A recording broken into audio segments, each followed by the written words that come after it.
Pai, e do Filho, e do Espírito Santo. Amém. Ó Maria, fazei o meu coração tão puro quanto o vosso, pelo poder que vos deu Deus Pai. Ave Maria, cheia de graça, o Senhor é convosco, bendita sois vós entre as mulheres, e bendito é o fruto do vosso ventre, Jesus. Santa Maria, Mãe de Deus, rogai por nós, pecadores, agora e na hora da nossa morte. Amém. Pela sabedoria que vos deu o Deus Filho. Ave Maria, cheia de graça, o Senhor é convosco, bendita sois vós entre as mulheres, e bendito é o fruto do vosso ventre, Jesus.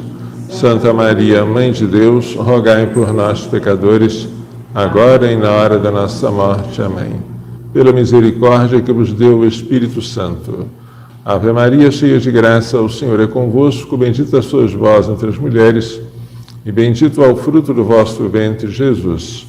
Santa Maria, Mãe de Deus, rogai por nós, pecadores, agora e na hora da nossa morte. Amém. Em nome do Pai, do Filho e do Espírito Santo. Amém. Na transmissão passada, nós havíamos falado sobre a missa de sempre. Não houve tempo suficiente para esgotar o assunto, que, aliás, é inesgotável. Mas vamos tentar prosseguir nesta transmissão de hoje para, ao menos, abordar certas questões candentes relativas à forma da celebração da missa no rito latino. O Concílio Vaticano II, na sua Constituição Sacrosanctum Concilium, na sua sessão solene de 4 de dezembro de 1963, o ano em que eu iria nascer, poucos dias antes do meu nascimento, sob a presidência do Papa Paulo VI, São Paulo VI, apresentou o documento, não é? Que recebeu apenas 4 votos negativos e 2.147 votos de aprovação.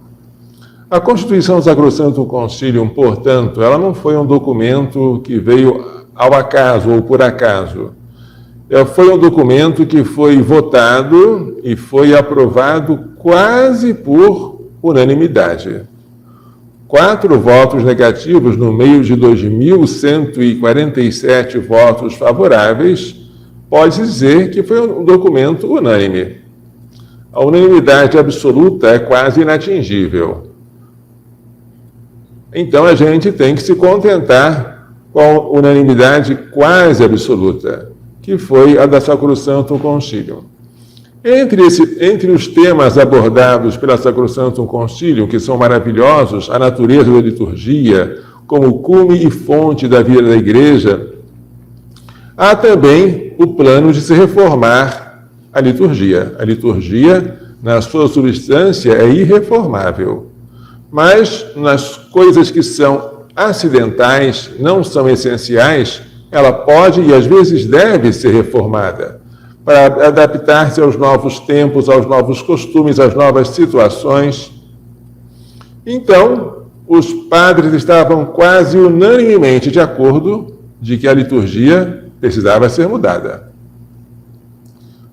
Então, quando a liturgia foi mudada, em 1969, o Papa São Paulo VI publicou a Constituição Apostólica Missale Romanum, editando o novo missal, que nós agora utilizamos. O que houve? Se os padres conciliares estavam de acordo de que havia necessidade de haver mudança, por que depois que a mudança houve, aconteceu tanto reboliço e tanta rebelião? Não é porque a missa antiga, a missa pré-conciliar, não precisasse de reforma. Todos sabiam que precisava. É porque não se considerou boa a reforma que foi feita. E aí, se você quiser fazer críticas à reforma, esteja à vontade. Críticas construtivas são sempre bem-vindas. Se você disser que a reforma poderia ter sido melhor, que em alguns pontos a reforma não foi feliz, que em vez de ajudar, empobreceu a liturgia, ótimo, pode dizer qualquer coisa.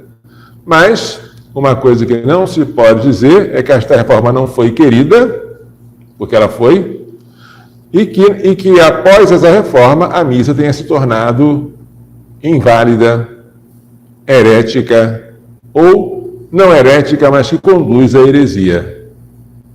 Porque hoje nós ouvimos isso, muita gente, e gente boa, falar isso. Chega-se ao cúmulo de dizer, se você não puder assistir a uma missa na forma em que o Papa João XXIII celebrava no missal de 1962, se você não puder assistir a esta missa, você é melhor ficar em casa rezando o terço. Eu ouço gente falando e praticando esta barbaridade.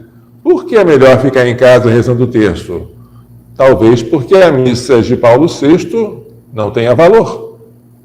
Talvez tenha valor, mas seja semelhante a um culto idolátrico. Deus me livre, que coisa horrorosa. Tenha valor, mas seja herética. Não seja herética, mas conduza à heresia. Mas por quê?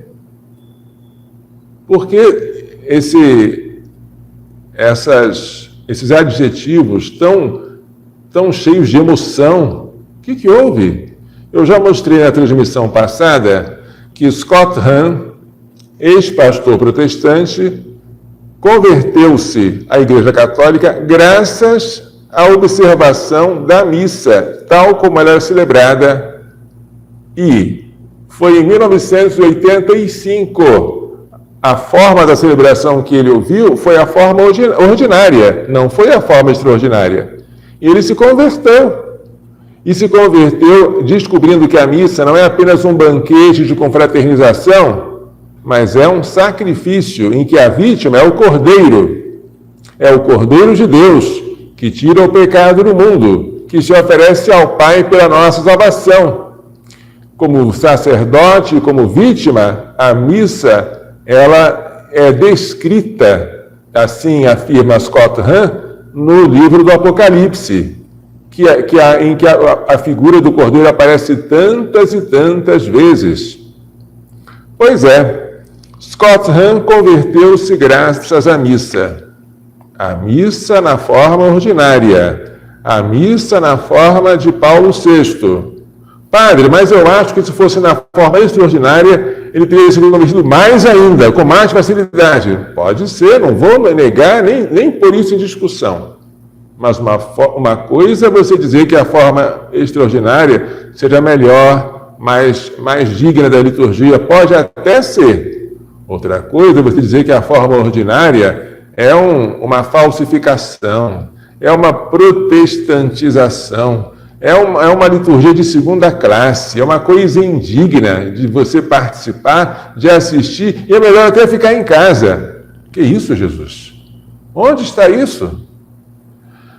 Scott Hahn se converteu e a esposa dele também se converteu. A esposa, é bom que vocês leiam esse livrinho daqui, Kimberly Hahn, esposa do ex-pastor Scott Hahn, O Amor que Dá Vida. Este livro trata-se de uma descoberta dela, da doutrina católica, contida na encíclica do Papa São Paulo VI, a encíclica Humanae Vitae, sobre o significado unitivo e procriador do ato conjugal. Esta encíclica, que condena a anticoncepção, foi um achado para esse casal, porque eles sabiam, como protestantes, que a única igreja que condenava de verdade a anticoncepção era a católica. Então eles foram pesquisar na encíclica Humanae Vitae, no Concílio Vaticano II. Pasmem, o Concílio Vaticano II foi fonte de conversão para esse casal.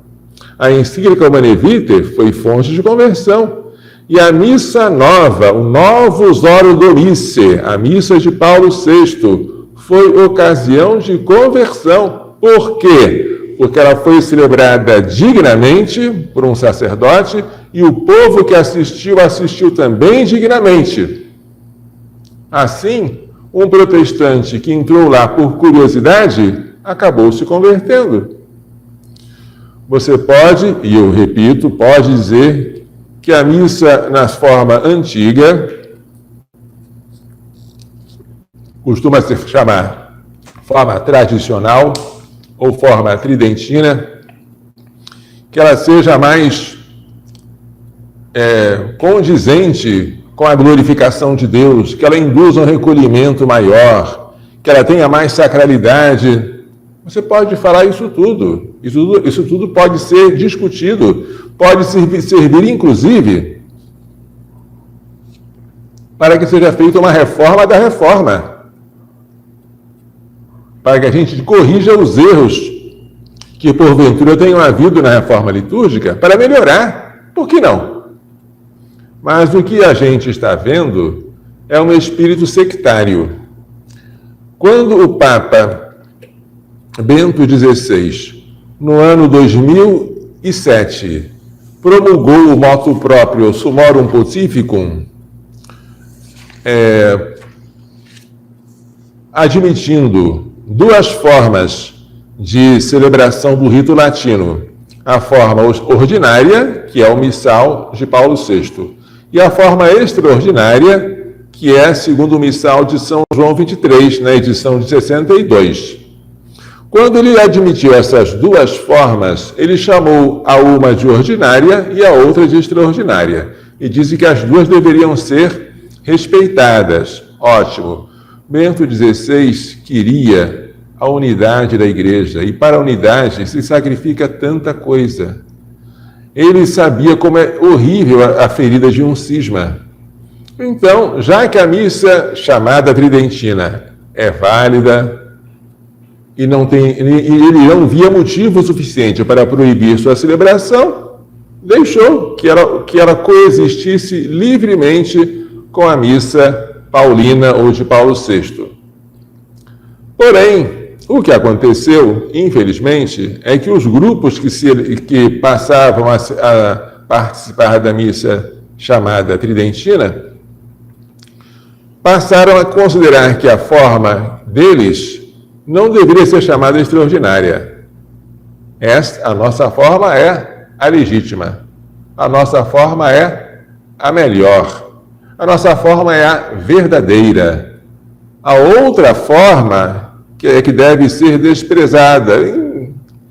Coitados aqueles que ainda não descobriram a riqueza da missa tridentina e ainda estão na pobreza da missa de Paulo VI. Coitados deles. Coitados daqueles que ainda utilizam a forma protestantizada e não voltaram para a tradição. Esse modo de proceder é próprio de uma seita. A seita admite uma salvação restrita a um grupo e exclui os outros que são indignos da salvação por não fazerem parte daquele grupo restrito. Ora, gente, fora da missa não há salvação. É verdade. Fora da missa não há salvação. Por quê? Porque fora da igreja não há salvação. É dogma. Escrito aqui no nosso Catecismo da Igreja Católica, Extra Ecclesia Nulla Salus. E a Eucaristia faz a Igreja. Ecclesia de Eucaristia vivit. Com estas palavras, o Papa São João Paulo II iniciava uma encíclica. Se fora da Igreja não há salvação, e se a Eucaristia faz a Igreja, e a Igreja vive da Eucaristia, fora da Eucaristia não há salvação. E a Eucaristia, como sacrifício, chama-se missa. Fora da missa não há salvação. Concordo. Então o Papa não tem o poder, e seria absurdo, de suprimir a missa. Claro. O Papa não teria o poder de mudar a matéria da missa, a matéria da consagração, de em vez de utilizar pães ázimos de trigo, utilizasse pães de cevada. Ou de utilizar, em vez de vinho de uva, vinho de maçã. O Papa não tem esse poder, porque isso aí já é de direito divino e não eclesiástico. O Papa não poderia fazer com que as palavras da consagração fossem omitidas. Absurdo.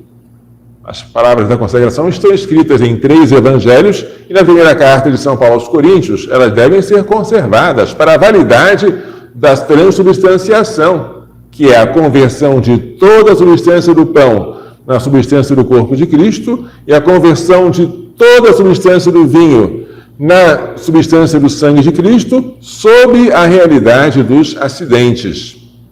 Assim definiu o Concílio de Trento a doutrina da transubstanciação. Então o Papa não poderia fazer isso. O Papa não poderia, por exemplo, mandar que a liturgia, que a celebração fosse feita por leigos e não por sacerdotes ordenados. Absurdo, claro que não poderia. Mas o Papa tem o poder de estabelecer que ritos são válidos, que ritos não são legítimos, como ele quer que a missa seja celebrada e como ele não quer, é um poder que ele tem e que foi dado por Cristo. Tudo que ligares na terra será ligado no céu, e tudo que desligares na terra será desligado no céu. O Papa Bento XVI deu amplos direitos a quem quisesse celebrar ou assistir à missa na forma antiga. O Papa Francisco, com o seu motu próprio Traditionis Custodes de 2021, restringiu muito estas faculdades concedidas pelo Papa Bento XVI no motu próprio Summorum Pontificum de 2007. E com essa restrição, os grupos tradicionais, eles se auto-intitulam tradicionalistas, ficaram furiosos. Tão furiosos que agora acham-se no direito de falar abertamente contra o Papa e de desobedecer ao Papa.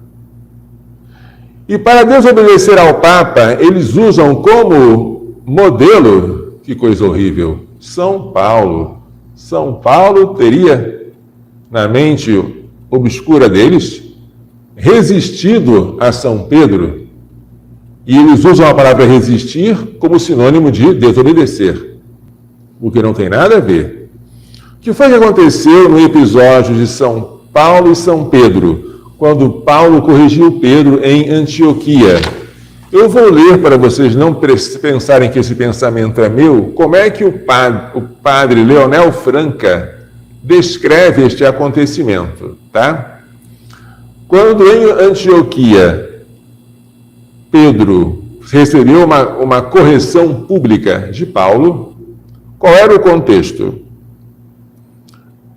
Em Antioquia, depois de uma longa luta contra os judaizantes que queriam obrigar os cristãos vindos do paganismo a adotarem ritos judaicos, como a circuncisão e as proibições alimentares, depois de uma longa luta que foi vitoriosa por Paulo, por Barnabé, por Pedro, com o Concílio de Jerusalém,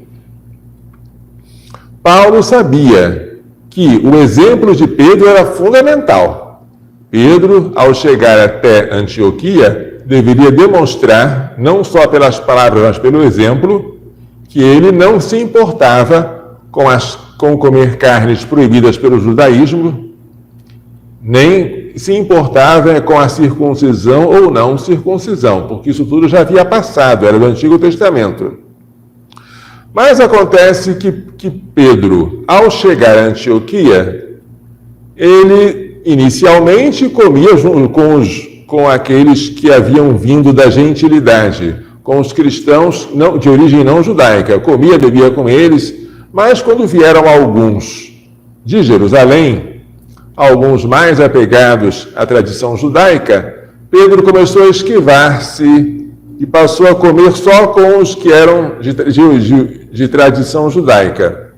Ora, aquilo lá poderia causar um problema, porque São Pedro, que era o primeiro Papa, se ele se comportasse de maneira diferente, só pelo exemplo dele, ele poderia levar os outros a pensar, então o que é importante agora é seguir o judaísmo e não o cristianismo.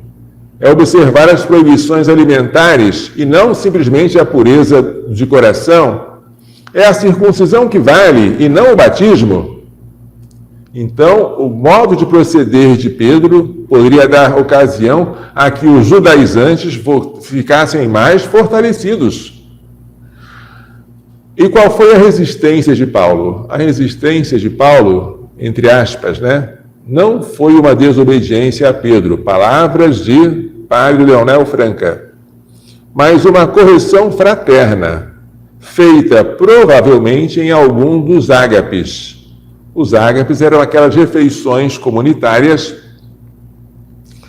que aconteciam por ocasião da celebração eucarística. Como a primeira missa ocorreu por ocasião de uma refeição, Jesus consagrou o pão antes, depois no final da ceia ele consagrou o vinho. Os cristãos conservaram o hábito de celebrar a Eucaristia no contexto de uma refeição, o que depois daria ocasiões a abusos que são censurados por São Paulo na primeira carta aos Coríntios, capítulo 11. Mas isso não vem ao caso.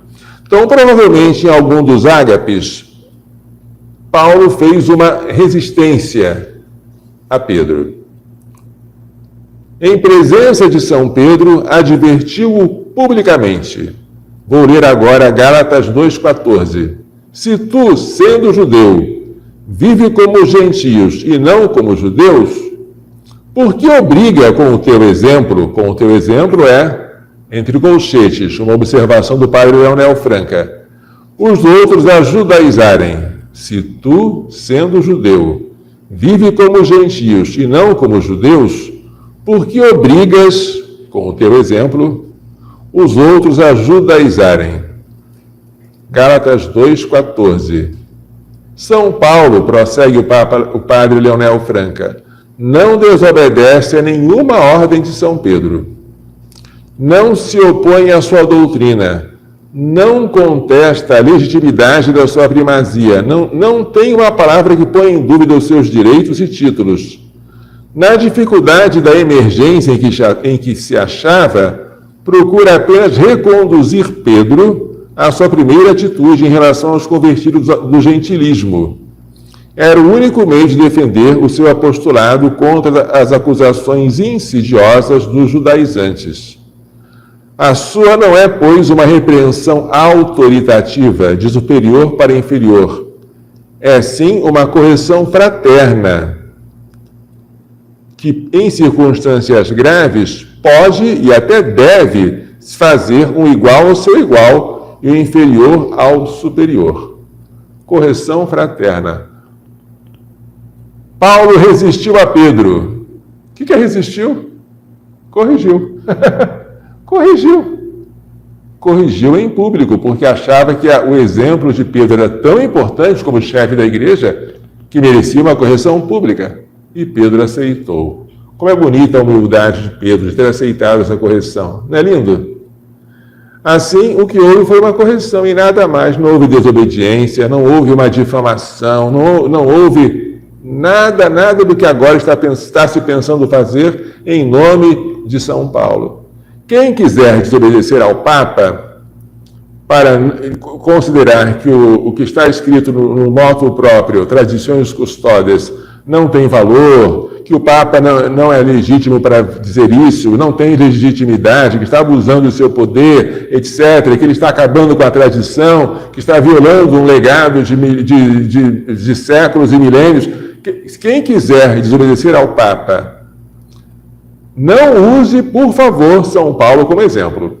Se quiser usar o exemplo de Paulo para corrigir o Papa, corrige fraternalmente, corrige de filho para pai, corrige com aquele amor filial. Tá bom.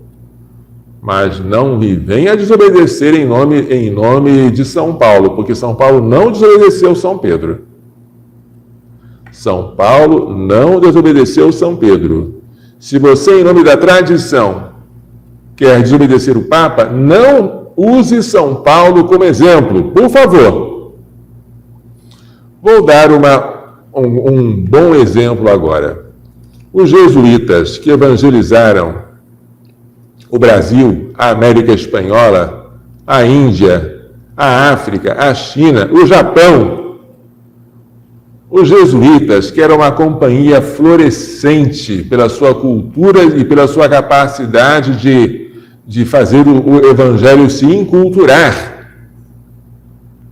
Os jesuítas foram suprimidos pelo Papa Clemente XIV em 1773. Que coisa, hein? Suprimidos pelo Papa. Quantos frutos eles estavam dando pela igreja? Tantas coisas boas eles tinham feito.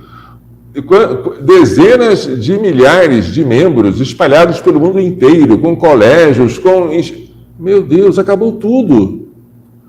Se os jesuítas fossem orgulhosos, se os jesuítas não tivessem sido prevenidos pelo seu fundador, Santo Inácio de Loyola, a fazerem um quarto voto de obediência ao Papa, eles teriam arranjado 1000 motivos para desobedecer. Não, nós não podemos, vamos resistir ao Papa, porque nós temos muitas almas para salvar e o Papa está impedindo que nós os salvemos com esta ordem.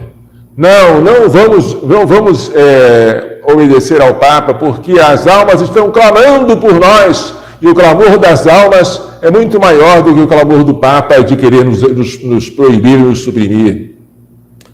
Não vamos acabar com a evangelização que nos custou tanto, blá, blá, blá, blá, blá, blá, e mais blá, blá, blá, porque o Papa só pode estar errado. Ele deve ter sido forçado, coagido. Vamos verificar se na assinatura dele tem alguma coisa que possa tornar inválido aquele ato.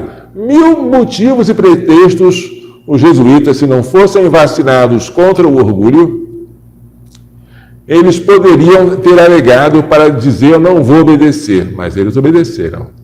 Gente, isso me dá uma emoção tão grande, saber que uma congregação tão florescente assim obedeceu a uma palavra do Papa. E eles foram suprimidos.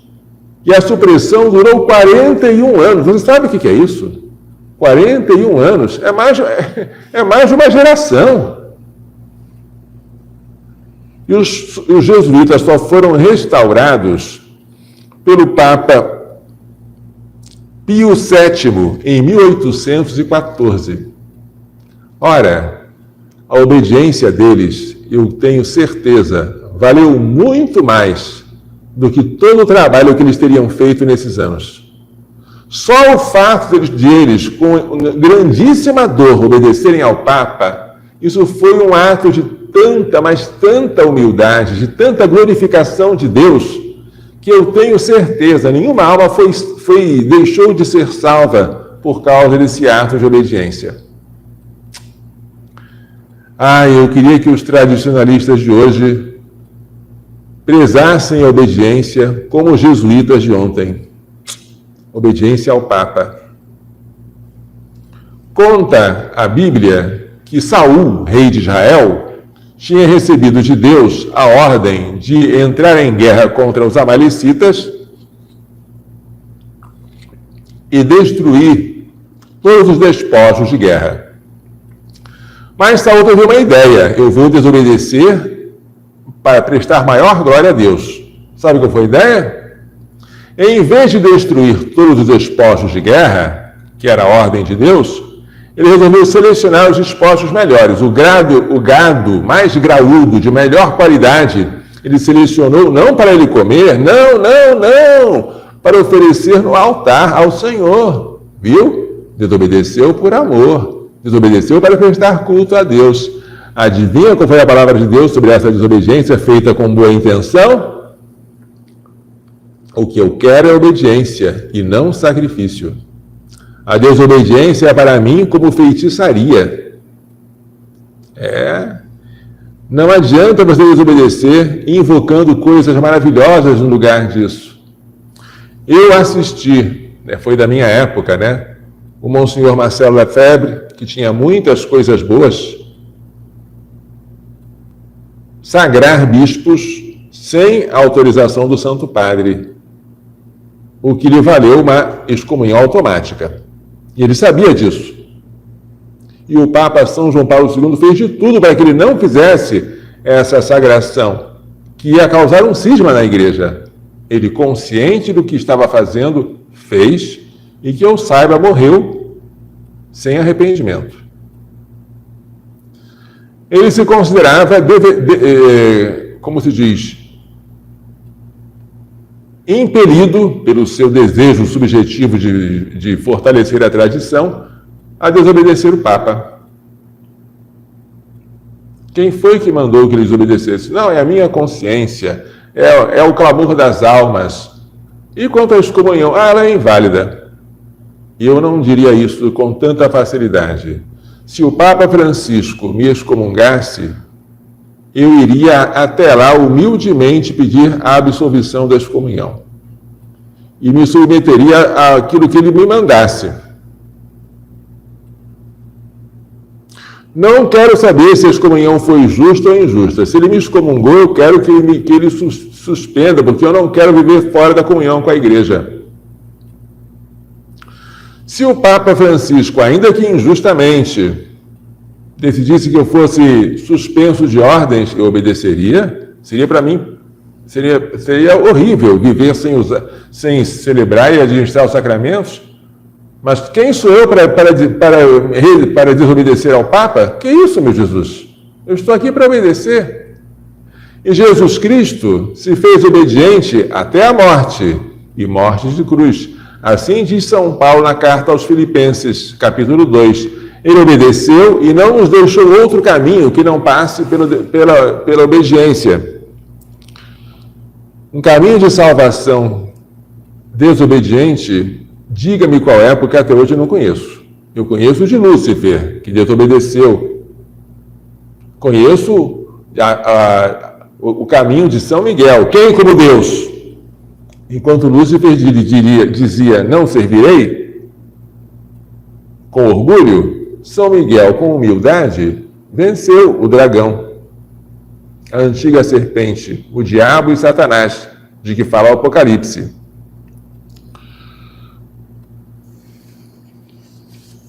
Eu acho que tudo isso seria tão mais fácil se todos, incluindo aí os padres, que são os primeiros a causar problema, fossem mais humildes.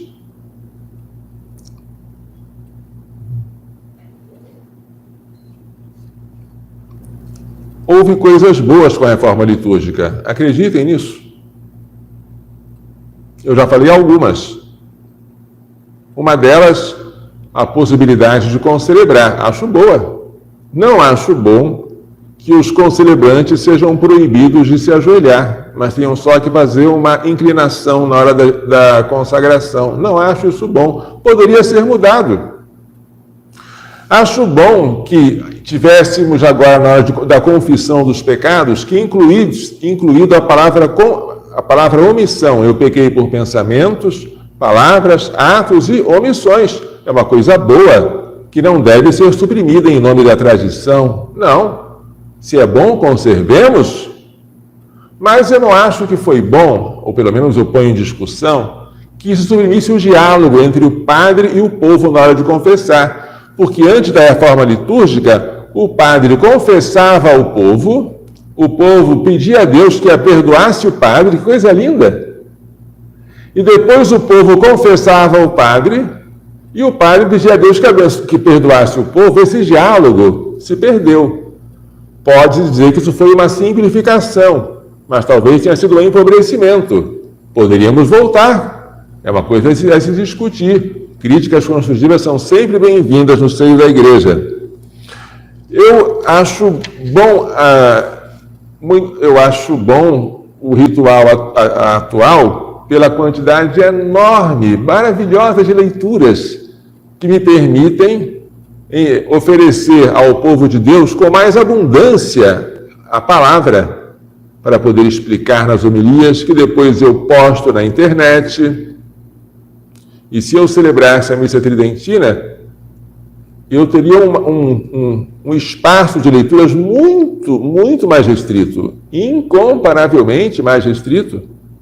Eu acho que foi bom, muito bom, que na reforma litúrgica o ano civil começasse com a solenidade, dia de preceito, dia santo de guarda de Maria, Mãe de Deus, quando no calendário antigo ela estava no dia 11 de outubro com oferta de segunda classe. Gente, se isso foi bom, não vamos voltar atrás em nome da tradição. Conservemos o que foi bom. E quanto ao latim? Eu diria que o latim nunca foi proibido. Nem pela Constituição Sacrossanta do Concílio, que mandou que ele fosse preservado, nem pela Constituição Apostólica Missale Romanum. O latim, nada proibiu o seu uso. O que aconteceu é que ele foi sendo expulso da celebração. Em nome de uma maior participação, o latim foi cada vez mais deixado de lado, até o ponto que ele desapareceu. Mas é possível celebrar a missa nova, a missa atual, a missa de Paulo VI, em latim, sem nenhuma desobediência. E se pode celebrar a missa de Paulo VI também, voltando-se com o povo para o tabernáculo. Em vez de ser versus populum, seria versus deum. E isso o próprio Papa Bento XVI, Joseph Ratzinger, nesse livro aqui, A Introdução ao Espírito da Liturgia, defende que o concílio não falou para se mudar a orientação do sacerdote na hora de celebrar, que não se pode dizer que essa forma seja a melhor por si mesma, nem que seja mais antiga. Nem sequer que ela corresponda a uns banquetes cristãos, nem que se corresponda à maneira com que Jesus fez o banquete da última ceia, porque quem convidava, o anfitrião do banquete não ficava cara a cara com os convidados, mas fazia uma espécie de ferradura. A ideia de confrontação do padre com o povo é coisa recentíssima e não está na tradição bimilenar da Igreja. Isso pode ser levado em conta. Então você pode celebrar a missa de Paulo VI em latim e versus deum, sem nenhuma desobediência. Pode. E não foi uma coisa boa que nós tivéssemos acrescentado mais 3 orações eucarísticas, sem excluir a primeira?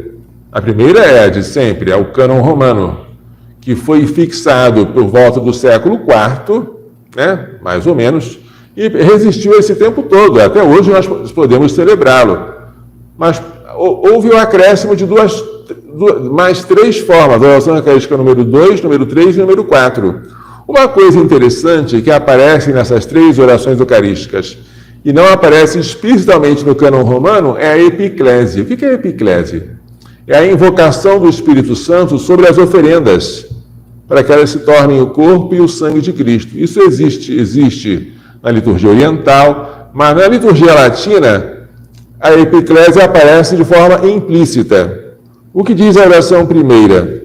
Digrai-vos, abençoai e santificar essas oferendas, para que elas se tornem o corpo e o sangue de Cristo. Abençoar, santificar, o que se pede a Deus é o poder da bênção. Mas não se explicita que esse poder é do Espírito Santo.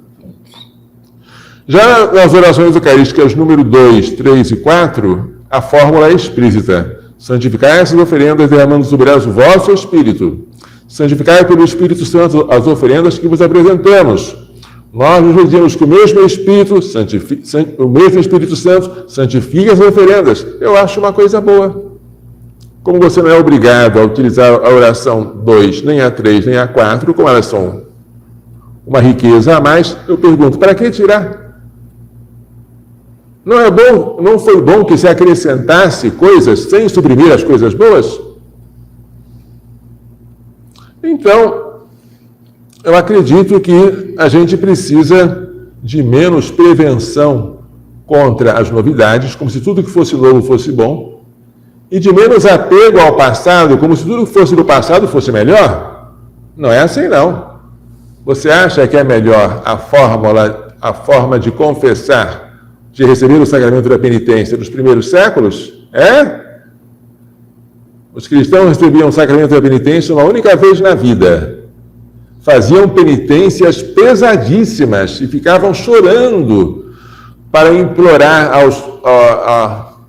serem readmitidos na igreja. E esta readmissão acontecia só na vigília pascal, juntamente com o batismo dos catecúmenos.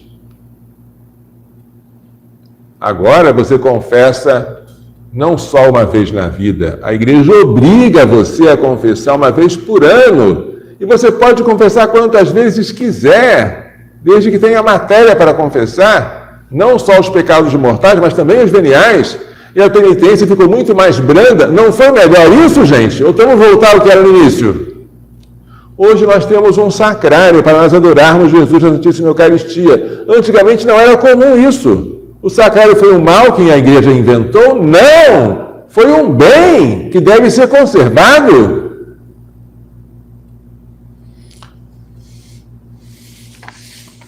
Agora, nada de bom ou de mal que seja feito, bom ou de mal está meio estranho. De melhor ou de menos bom, né? De mais bom ou menos bom que se possa fazer em matéria de liturgia, nada agrada tanto a Deus quanto a obediência. Se me for dada a liberdade de escolher, eu escolho entre tal forma e outra forma, entre tal rito e outro rito. Mas se o meu superior me manda, eu coloco a minha obediência acima dos meus gostos. O superior manda, é Deus que manda. Porque não há nenhuma autoridade que não venha de Deus. A autoridade do pai, da mãe, do chefe de Estado, toda vem de Deus. Com maior razão, a autoridade do Papa. E agora eu desafio você aí, que gosta da missa tridentina. Você está disposto a obedecer ao Papa Francisco? Está ou não está? O seu amor ao Papa é verdadeiro ou você desobedece a ele quando ele não faz a sua vontade? Você resiste ao Papa, na verdade, querendo desobedecer a ele, e quer usar São Paulo como exemplo da sua desobediência? Está fazendo isso? Você acha que vai prestar mais culto a Deus? Você acha que vai prestar maior glória a Deus desobedecendo em um determinado culto, em um determinado rito, do que obedecendo em um outro rito? São perguntas que eu deixo para a sua meditação. E eu peço a Deus uma coisa para mim, que eu não caia no pecado da desobediência. Porque eu vejo tantos e tantos desobedecendo e arranjando pretextos para desobedecer. Eu não quero. Eu obedeço o meu bispo, prego aos que estão na minha diocese, que escutam a minha voz, para não cair no pecado horrível da desobediência. Aqueles que perderam a comunhão com o bispo pela desobediência, eu quero que se reconciliem com ele. E com maior razão, os que perderam a comunhão com o Papa. Não me alegro com os heróis desobedientes. O maior herói é aquele que vence a si mesmo obedecendo. Obedecer não faz estardalhaço, mas você ganha méritos enormes no céu. É assim que Jesus fez, é assim que nós, seus discípulos, devemos fazer também.